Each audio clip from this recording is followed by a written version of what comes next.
नमस्कार, मैं Vikas Kumar YouTube channel PK the study point पर आप सबका स्वागत करते हैं। कैसे आप लोग? आशा करते हैं कि आप सब ठीक हैं, स्वस्थ हैं, बहुत अच्छे से हैं। इसी आशा के साथ आज हम लोग सामान्य विज्ञान में रक्त को पढ़ेंगे। रक्त इसलिए पढ़ेंगे क्योंकि रक्त परीक्षा के दृष्टि से बहुत इम्पॉर्टेंट होने के साथ साथ ये हमारे शरीर का बहुत ही अहम भाग होता है। अक्सर व्यक्ति क्या होता है, बीमार हो जाता है। बीमार होने के बाद उसका ब्लड टेस्ट दिया जाता है। उसको ये नहीं पता रहता है कि ब्लड के कितने प्रकार हैं और उनके क्या क्या कार्य हैं, कितनी मात्रा होनी चाहिए। ये सारी चीज़ यदि हम लोग पढ़ेंगे तभी समझ पाएंगे। तो आज हम आपको ब्लड के जो प्रकार हैं, उनके क्या कार्य हैं, कितनी मात्रा होनी चाहिए, ये सारी बातें लगभग मैं इस वीडियो में डिस्कस करेंगे। अब ये ज़रूरी है कि आप हमारा साथ दीजिए, मैं आपका साथ दूँ। चलिए बिना समय गवाए हम लोग पढ़ते हैं। सबसे पहले आप ये जानिए कि ब्लड का काम क्या है। ब्लड पूरे शरीर में सबसे बड़ा जो कार्य होता है, ये परिवहन का कार्य करता है। जो भी पोषक पदार्थ हैं, हार्मोन्स हैं, विटामिन्स हैं, गैसें हैं, उत्सर्जित पदार्थ हैं, इनको शरीर में एक अंग से दूसरे अंग में पहुंचाने का कार्य रक्त ही करता है। रक्त होता कैसे है अब, या रक्त है क्या चीज़? तो रक्त आप जानते हैं ये एक संयोजी ऊतक है, लेकिन इसकी अवस्था आप देख ही रहे हैं कि ये लिक्विड होता है, द्रव होता है, तरल होता है। इसलिए इसको तरल संयोजी ऊतक कहा जाता है। क्या कहते हैं? तरल संयोजी ऊतक। तरल संयोजी ऊतक। अब ये जो तरल संयोजी ऊतक है, ये क्या करता है? शरीर में विभिन्न पदार्थों को एक स्थान पर दूसरे स्थान पर पहुंचाने का काम करता है, यानी परिवहन का कार्य करता है। इसीलिए इसको परिसंचारी ऊतक भी कहते हैं। क्या बोलते हैं? परिसंचारी ऊतक।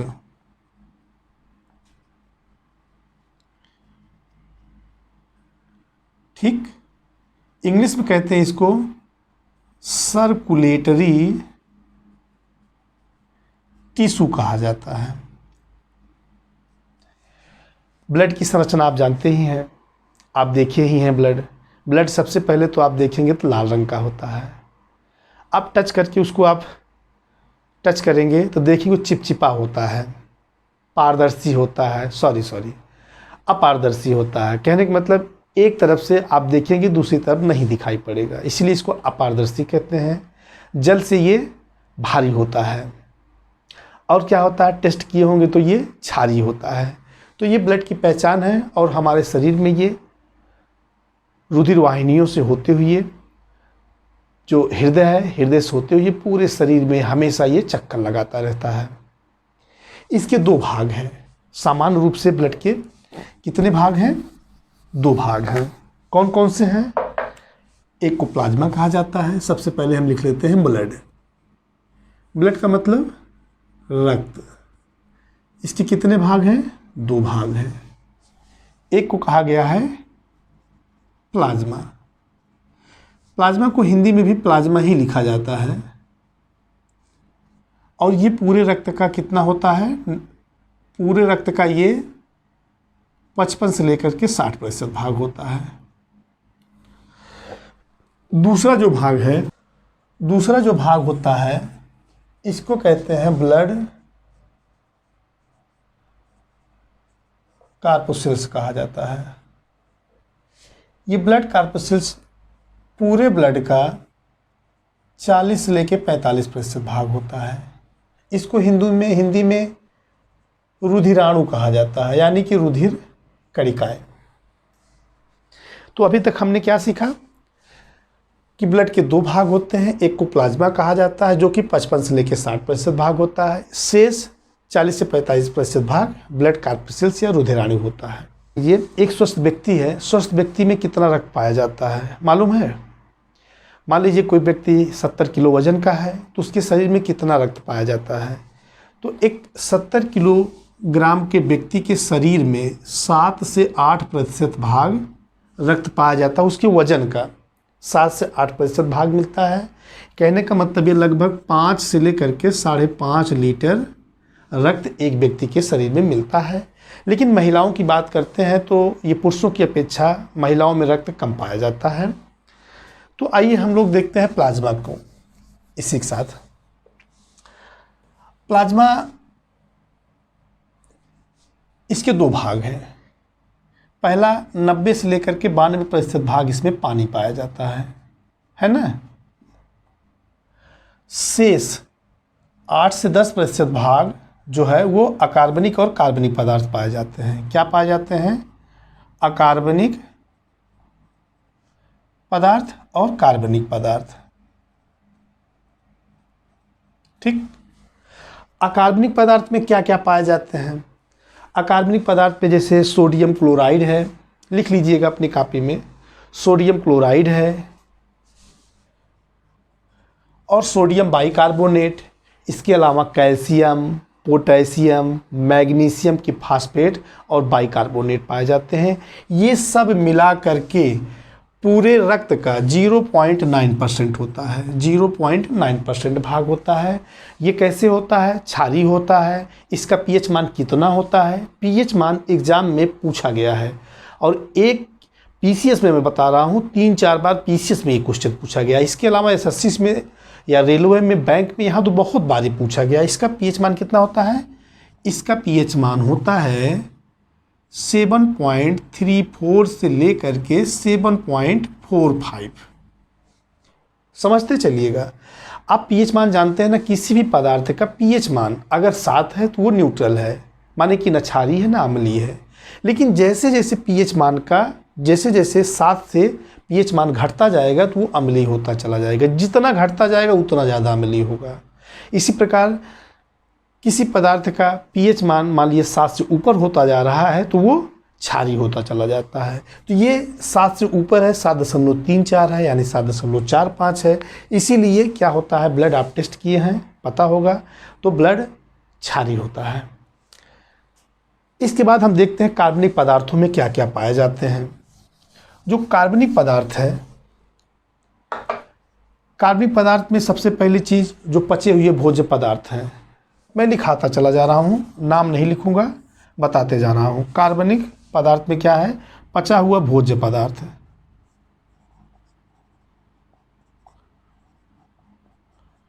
भोज्य पदार्थ। अब पचे हुए भोज्य पदार्थ में क्या होगा? ग्लूकोज।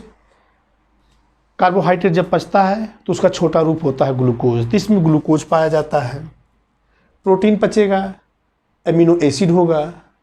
वसा पचेगा, वसी अम्ल होगा, ग्लिसरॉल होगा, फास्फोलिपिड और कोलेस्ट्रॉल। ये सब पचे हुए भोज्य पदार्थ होते हैं। विटामिन्स होते हैं, कुछ मिनरल्स होते हैं। तो ये कार्बनिक पदार्थ के अंतर्गत आते हैं। दूसरा है प्रोटीन। अब आप कहेंगे प्रोटीन तो पचा हुआ, इसमें बता ही दिए हैं। इसके अलावा है प्रोटीन। तो प्रोटीन में क्या क्या है? Fibrinogen, prothrombin, globulin, albumin. तो ये सारी चीज़ प्रोटीन में आते हैं।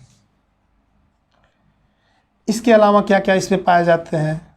इसके अलावा जैसे कुछ उत्सर्जी पदार्थ होते हैं। उत्सर्जी पदार्थ जो कि किडनी के द्वारा मूत्र के माध्यम से बाहर निकाले जाते हैं, ये सब भी ब्लड में ही तो पाए जाते हैं, रक्त में ही तो पाए जाते हैं।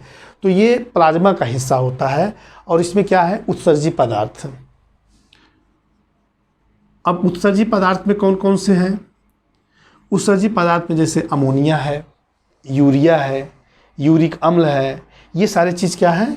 उत्सर्जी पदार्थ है। ये भी कार्बनिक पदार्थ के अंतर्गत आता है और कार्बनिक पदार्थ जो है प्लाज्मा में आता है।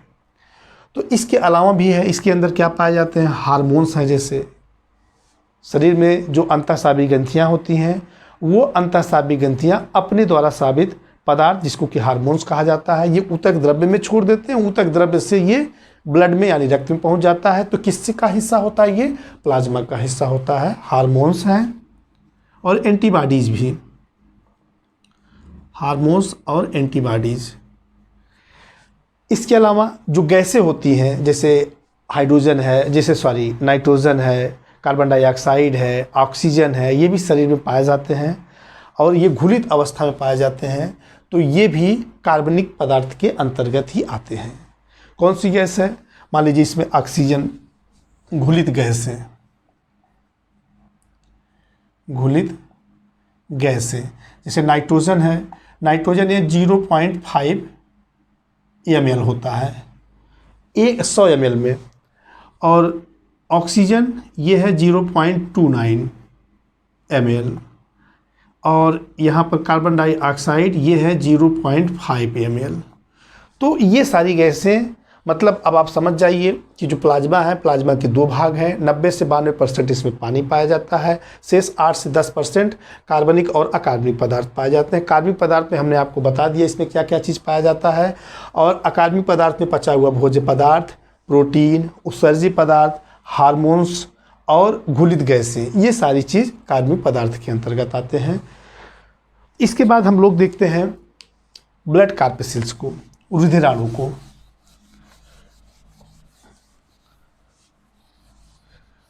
रुधिराणु ये भी सामान्य रूप से 3 भागों में बांटा गया है। कितने भाग में? 3 भाग में। पहले भाग का क्या नाम है? पहले को कहा गया है आरबीसी। आरबीसी का पूरा नाम होता है रेड ब्लड कार्पोसेल्स। हिंदी में कहते हैं इसको लाल रक्त कणिका। इसका एक और नाम है इरिथ्रोसाइट्स।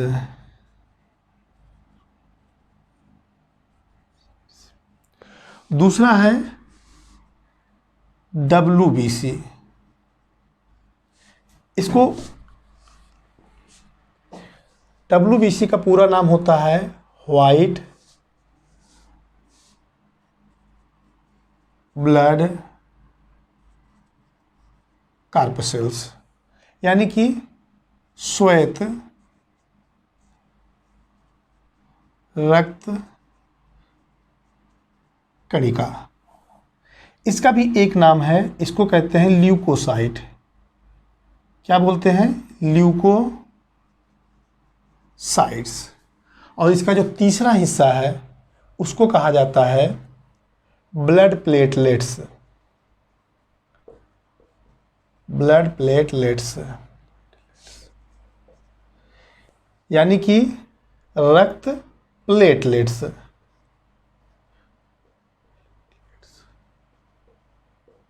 ठीक, हमने अभी तक क्या पढ़ा?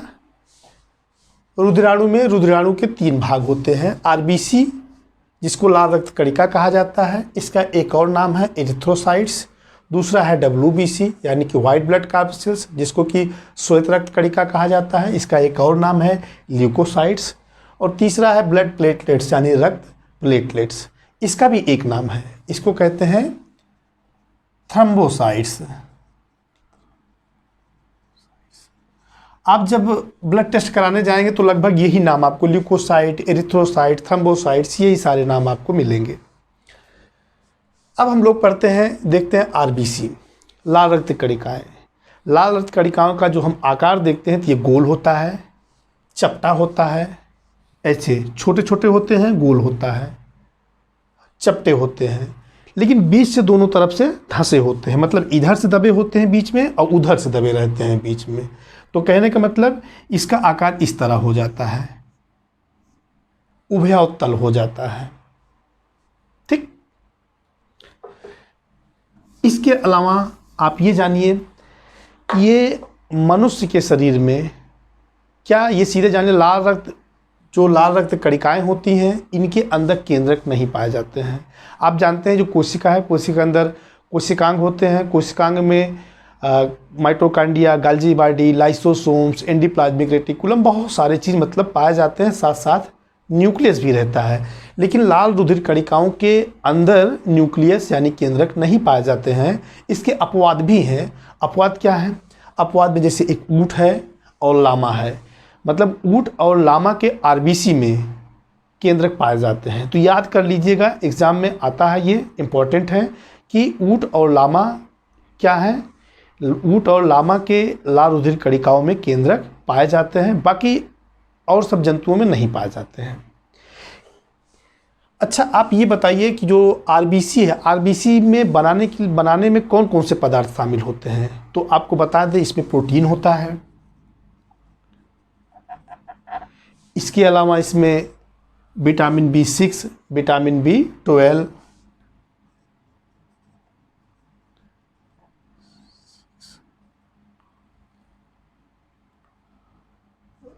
और B12, फोलिक एसिड, और सबसे महत्वपूर्ण चीज़ आयरन। तो इसमें 4 चीज़ आप देख रहे हैं, क्या है? इसमें प्रोटीन है, vitamin B6, vitamin B12, folic acid, iron, ये सब मिल करके क्या बनाते हैं? आरबीसी बनाते हैं। तो आरबीसी की संख्या कितनी होती है? इनकी संख्या अगर आप देखेंगे तो इनकी संख्या 45 से लेकर के 50 लाख होता है प्रति घन मिलीमीटर। हालांकि कहीं कहीं आप 54 भी देखेंगे, 52 भी देखेंगे। एक परीक्षा में पूछा गया था कि आरबीसी की संख्या कितनी होती है 1 घन मिलीमीटर में, तो उसमें आंसर जो दिया गया है वो 54 लाख दिया गया है।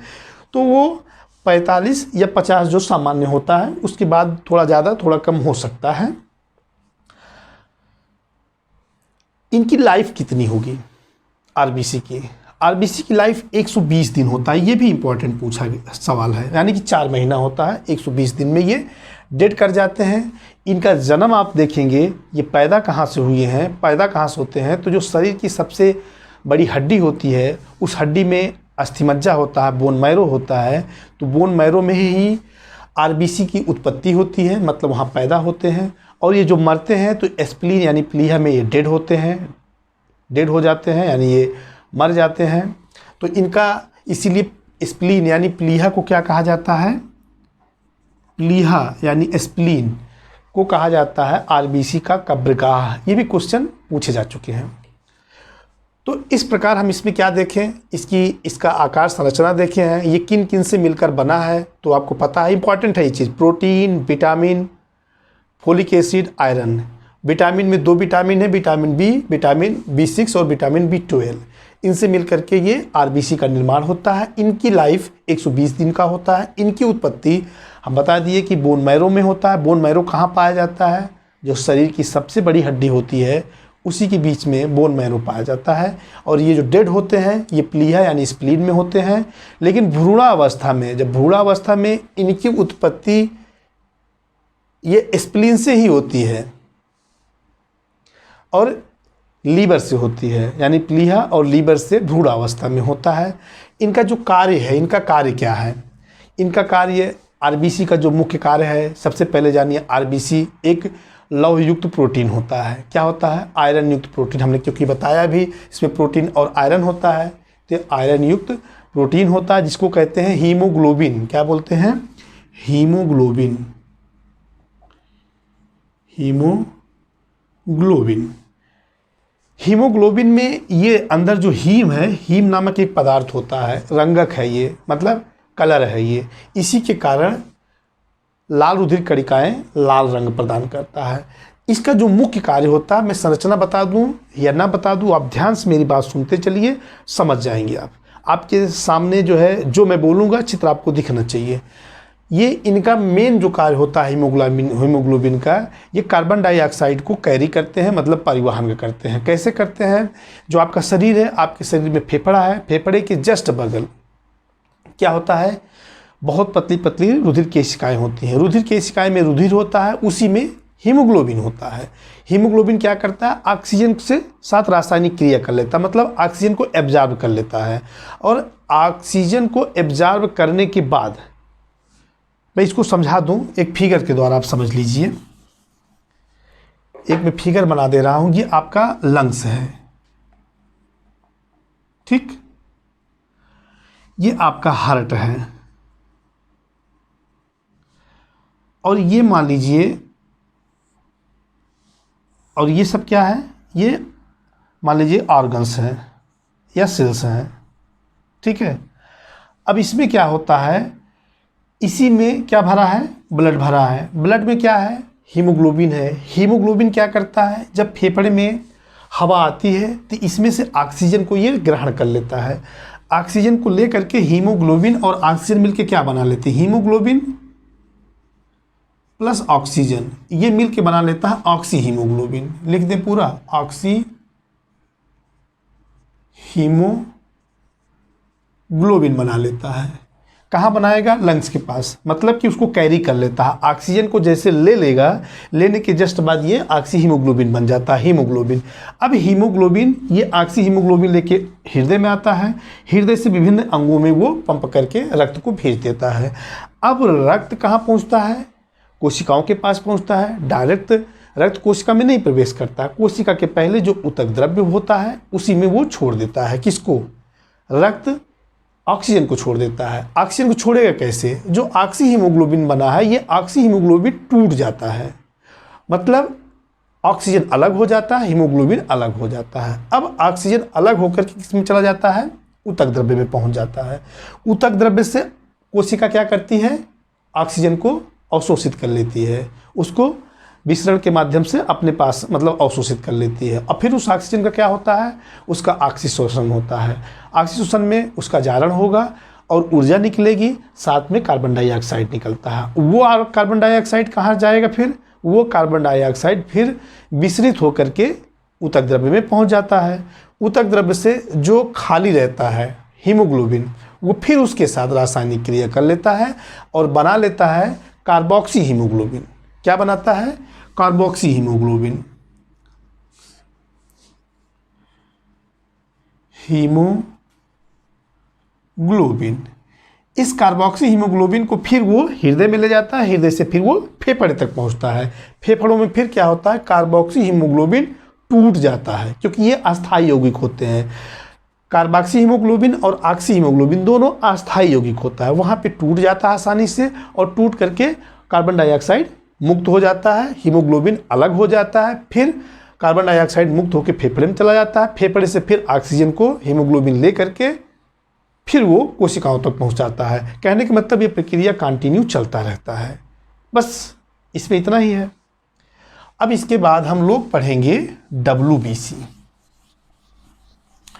WBC का मतलब वाइट ब्लड कार्पसेल्स, माने श्वेत रक्त कणिका।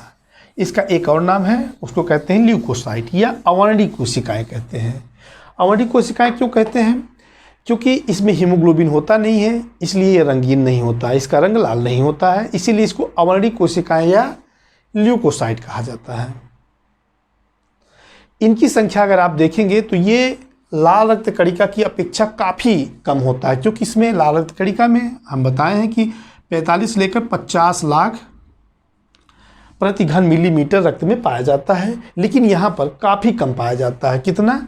5 से लेकर के 5000 से लेकर के 9000 इनकी संख्या होती है। हालांकि कहीं कहीं 11000 आप पाएंगे।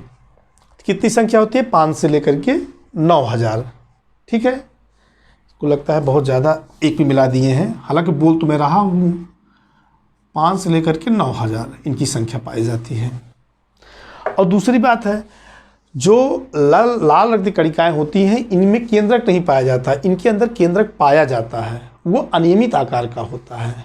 ठीक है, केंद्रक कैसे होता है? अनियमित आकार के होते हैं। इसके जो जीव द्रव्य में जीव द्रव्य दानेदार भी होते हैं। तो इस आधार पर जीव द्रव्य में जो दाने होते हैं, जो कणिकाएं होते हैं, इस आधार पर इनको 2 भागों में बांटा गया है। एक को कहा जाता है कणिकामय श्वेत रुधिर कणिकाएं, दूसरा है कणिका विहीन श्वेत रक्त कणिकाएं। कणिकामय श्वेत रक्त कणिकाओं को इंग्लिश में कहा जाता है ग्रेनुलोसाइट। क्या बोलते हैं? ग्रेनुलोसाइट्स। ग्रेनुलोसाइट्स। और कणिका विहीन को क्या बोलेंगे? एग्रेनुलोसाइट्स।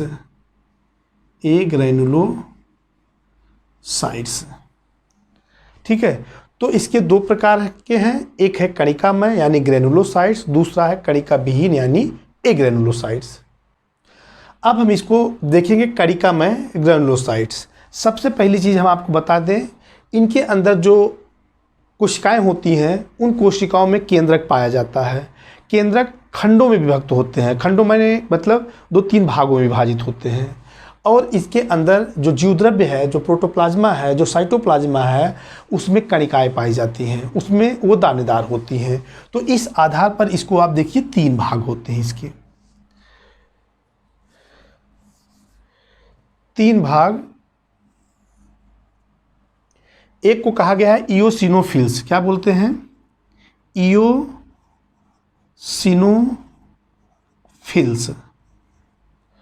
दूसरा है बेसोफिल्स, और जो तीसरा है उसको कहा जाता है न्यूट्रोफिल्स। देखिए मेरा स्पेलिंग अक्सर मिस्टेक हो जाता है, मैं बार बार बताता हूँ, इसको आप माइंड मेकअप मत करिएगा, समझिएगा। मेरा मतलब है आपको कॉन्सेप्ट समझाना, आपकी समझ में आ जाए बस। तो इओसिनोफिल्स, बेसोफिल्स, न्यूट्रोफिल्स, ये है ग्रेनुलोसाइट्स के, यानी कि जो कणिकामय है। और दूसरा क्या है, कणिका विहीन। इसके भी 2 भाग होते हैं कणिका विहीन के। एक को कहा गया है लिम्फोसाइट्स,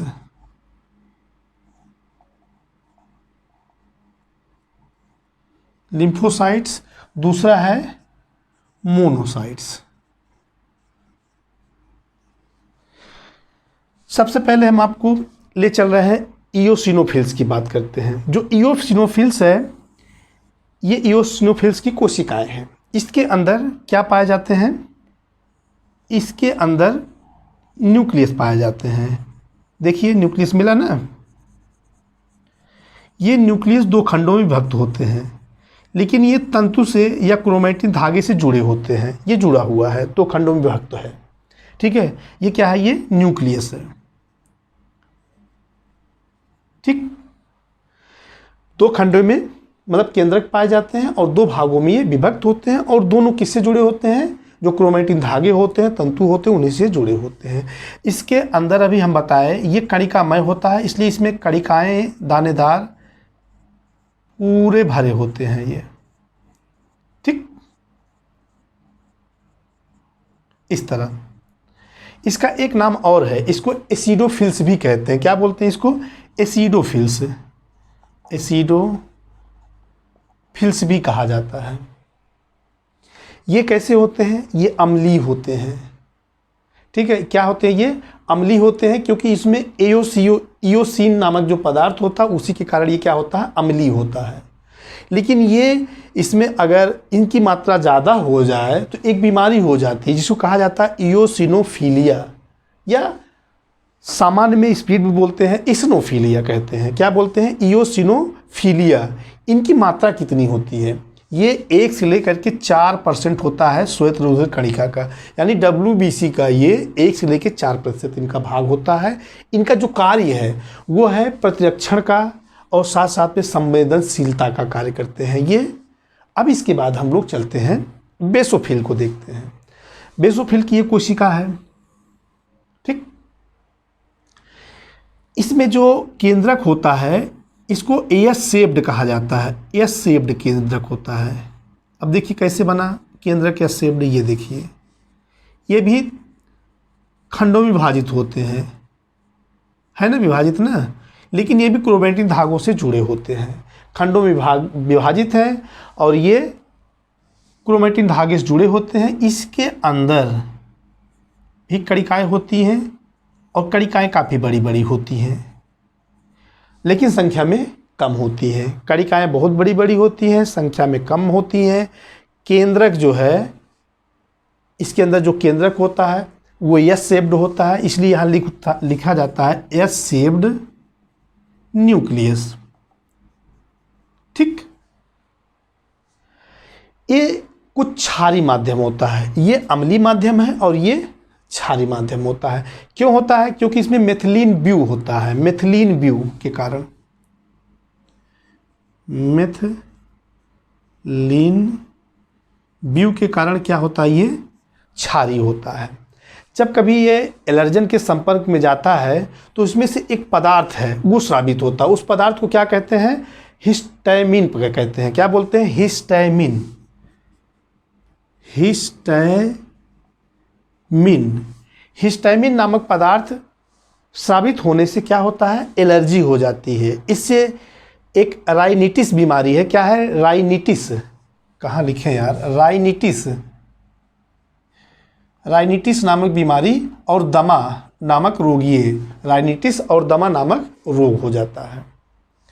अब इसके बाद हम देखते हैं न्यूट्रोफिल्स।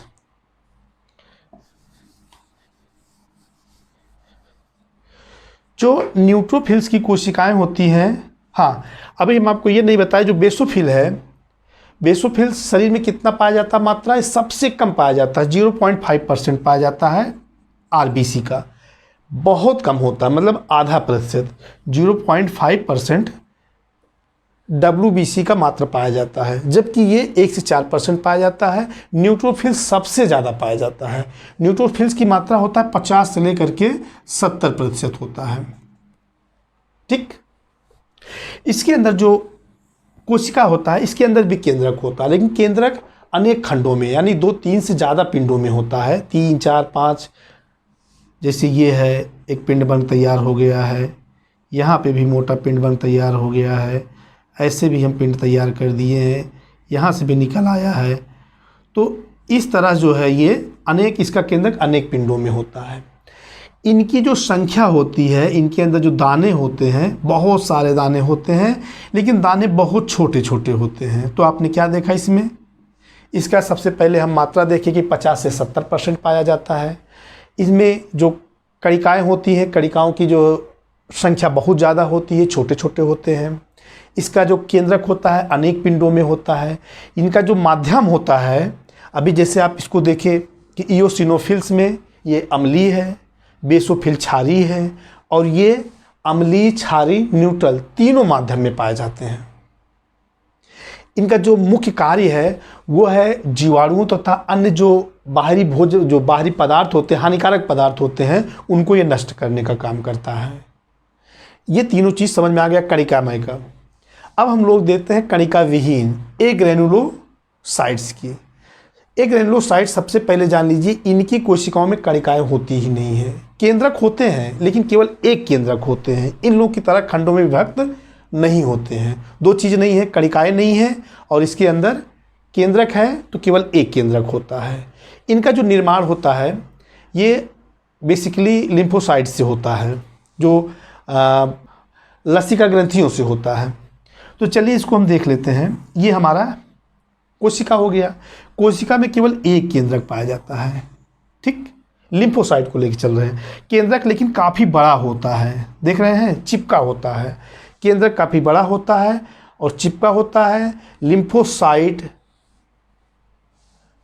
पूरे ब्लड का, जो पूरे ब्लड का नहीं, डब्ल्यूबीसी का, श्वेत रक्त कणिका का, यानी कि अवर्णीय कोशिकाओं का मात्र 25 से लेकर के 33% होता है। कितना होता है? 25 से 33% होता है।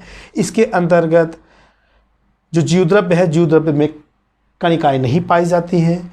इसका केंद्रक बड़ा होता है और एक ही होता है, सिंगल होता है, और ये पूरे शरीर में ज़्यादा भ्रमण नहीं कर पाती हैं। इनका जो मुख्य कार्य है वो एंटीबॉडीज़ का निर्माण करती हैं और उनकी वृद्धि के लिए ये प्रेरित करती हैं। इसके बाद हम लोग चलते हैं मोनोसाइट देखते हैं। मोनोसाइट में क्या है?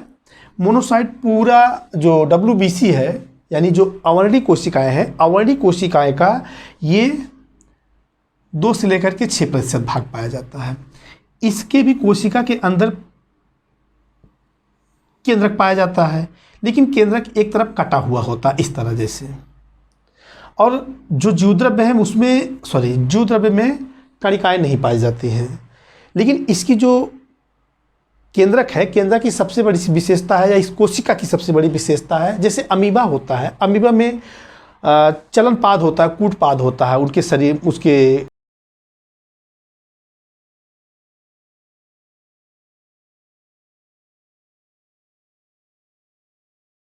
अमीबा में उस कूटपाद से क्या करते हैं, अमीबा एक स्थान से दूसरे स्थान पर गति करते हैं। ठीक उसी प्रकार मोनोसाइट्स में कूटपाद होता है, जिसके कारण ये पूरे रक्त में या पूरे शरीर में भ्रमण करती रहती हैं और उसी कूटपाद के कारण चलती रहती है। गस्ती कोशिकाएं भी कहा जाता है इनको। ये क्या करती हैं? पूरे शरीर में भ्रमण करती हैं। जो भी हानिकारक पदार्थ होता है या जो जीवाणु होते हैं, विषाणु होते हैं, उनका ये भक्षण करती हैं, उनको खाती रहती हैं। तो इनका बहुत बड़ा ही कार्य है इनका। अब हम लोग देखते हैं ब्लड प्लेटलेट्स। ब्लड प्लेटलेट्स की जो विशेषता होती है, सबसे बड़ी विशेषता यही है कि ये केवल मनुष्यों में पाई जाती है, पहली चीज़। दूसरी चीज़, इसके अंदर केंद्रक नहीं पाया जाता है, ठीक है। और इनकी संख्या एक स्वस्थ व्यक्ति की लगभग जो 1 मिलीघन मीटर में इनकी संख्या 3 लाख होता है। कहने का मतलब 1,50,000, 1.5 लाख से 4.5 लाख के बीच होता है, तो वो व्यक्ति स्वस्थ है। अगर उससे कम अगर होता है तो वो नुकसानदायक होता है। आप इसके बारे में बहुत अच्छी तरीक़े से जानते हैं। जब कभी डेंगू हो जाता है किसी को, तब बताते हैं कि उनके शरीर में प्लेटलेट्स काफ़ी कम हो जा रहा है, तो उसको बढ़ाने के लिए दवाएं दी जाती है या शरीर में ब्लड को चढ़ाया जाता है। या सबसे अच्छा जो दवा है वो पपीते की पत्ती है, लोग उसका इस्तेमाल करते हैं और वो काफ़ी ब्लड को जो है, ब्लड बढ़ाने का मतलब है प्लेटलेट्स को काफ़ी कंट्रोल कर लेता है, बहुत तेज़ी के साथ बढ़ाता है। तो इसमें क्या है, केंद्रक नहीं पाया जाता है। इनकी संख्या लगभग 3 लाख होती है। इनका व्यास देखेंगे तो 2 से लेकर के 4 मिली माइक्रोन होता है। कितना? 2 से 4 मिली माइक्रोन होता है। इनकी ये बनता कहाँ पर है? ये भी अस्थिमज्जा से ही इनका निर्माण होता है। इनका जो सबसे प्रमुख कार्य होता है, जब कभी किसी शरीर में किसी व्यक्ति को चोट लग जाता है या कट जाता है, फट जाता है, जिसके कारण रक्त का स्राव होता है, तो ये रक्त को क्लॉटिंग करते हैं, थक्का बनाकर रक्त के स्राव को रोक देते हैं। इसके अलावा जो कटे हुए स्थान है, कटे पिटे स्थान है, उसके ऊपर धूल, जीवाणु, विषाणु ना पहुंच पाए, इसके लिए एक लेयर बना देते हैं ये लोग। तो यही काम करती है ये ब्लड प्लेटलेट्स कि ये रक्त को थक्का बनाती है, रक्तस्राव को रोक देती है। तो इसके बाद हम लोग देख लेते हैं कि रुधिर का काम क्या है। तो हम शुरुआत कर देते हैं। रुधिर का काम आपको पता ही है, हम लोग जो पढ़े इसी से सब पता चल जाएगा। जैसे कि ऑक्सीजन का परिवहन करता है, फेफड़े से ऑक्सीजन हीमोग्लोबिन लेता है और शरीर के विभिन्न अंगों में पहुंचा करके उस ऑक्सीजन को वहां तक पहुंचाता है जहां इनकी ज़रूरत रहती है ऑक्सीजन की। फिर वहां से कार्बन डाइऑक्साइड ले करके फिर फेफड़े में छोड़ देता है। कहने का मतलब ऑक्सीजन का परिवहन, कार्बन डाइऑक्साइड का परिवहन, जो भोज्य पदार्थ हैं उनका भी परिवहन करती है। जो उत्सर्जी पदार्थ है, जैसे हमने बताया अमोनिया है, यूरिया है, यूरिक अम्ल है, जो कोशिकाएं बिस्तर के माध्यम से ऊतक द्रव्य में छोड़ देती हैं, तो वहाँ से वो कार्बन डाइऑक्साइड, वहाँ से वो उत्सर्जी पदार्थ जैसे कि बताए अमोनिया, यूरिया, यूरिक अम्ल, इन सब को ले जा करके जो उसका अंग है जहाँ पर उसको निकालता है, जिसको कहते हैं उत्सर्जी अंग, जैसे कि किडनी है, तो किडनी के पास ले जाके छोड़ देता है। तो इनका भी परिवहन काम करता है। जो आपके शरीर में हार्मोन्स होते हैं, जैसे कि अंतःस्रावी ग्रंथियाँ साबित करते हैं हार्मोन्स को, तो उनमें नलिकाएँ होती नहीं अंतःस्रावी ग्रंथियों में, तो वो केवल ले जाकर ऊतक द्रव्य में ही छोड़ देते हैं। तो ऊतक द्रव्य से उन हार्मोन्स को जहाँ इनकी आवश्यकताएँ होती हैं शरीर में, वहाँ पर ले जाने का काम भी ब्लड ही करता है। इसके अलावा जो हम लोग का जो शरीर है वो नियत तापमापी होता है, नियत ताप होता है, तो ये शरीर के ताप को नियंत्रित करता है। यानी कि आप जानते हैं कि हमारे शरीर में ऐसा नहीं है कि गर्मी में ब्लड का तापमान बढ़ जाए या कम हो जाए, ये नियत रहता है। तो इसको जो नियंत्रण करता है वो ब्लड ही करता है शरीर के ताप को। और शरीर में अभी हम बताया जो रक्तस्राव होता है, ब्लड निकलता रहता है, तो वो उसमें थक्का बना देता है, क्लॉटिंग करता है, जिससे कि रक्तस्राव होना बंद हो जाए। इसके अलावा शरीर में जो पानी की मात्रा होता है उसको भी नियंत्रित करता है। यही सारे इसमें कार्य हैं और ये बहुत ज़्यादा कठिन नहीं है याद करना। अगर आप इसको पीछे से ध्यान से सुन लेंगे, समझ लेंगे, तो ये सारी बातें अपने आप इसको बता सकते हैं इसका कौन कौन सा कार्य है। बस इतना ही। ये वीडियो आपको कैसे लगा आप कमेंट करके बताएं, और जिन लोगों ने अभी तक हमारे चैनल को सब्सक्राइब नहीं किया है वो सब्सक्राइब करना ना भूलें, और हमारे चैनल को आप सब्सक्राइब करें, शेयर करें और लाइक करें। धन्यवाद।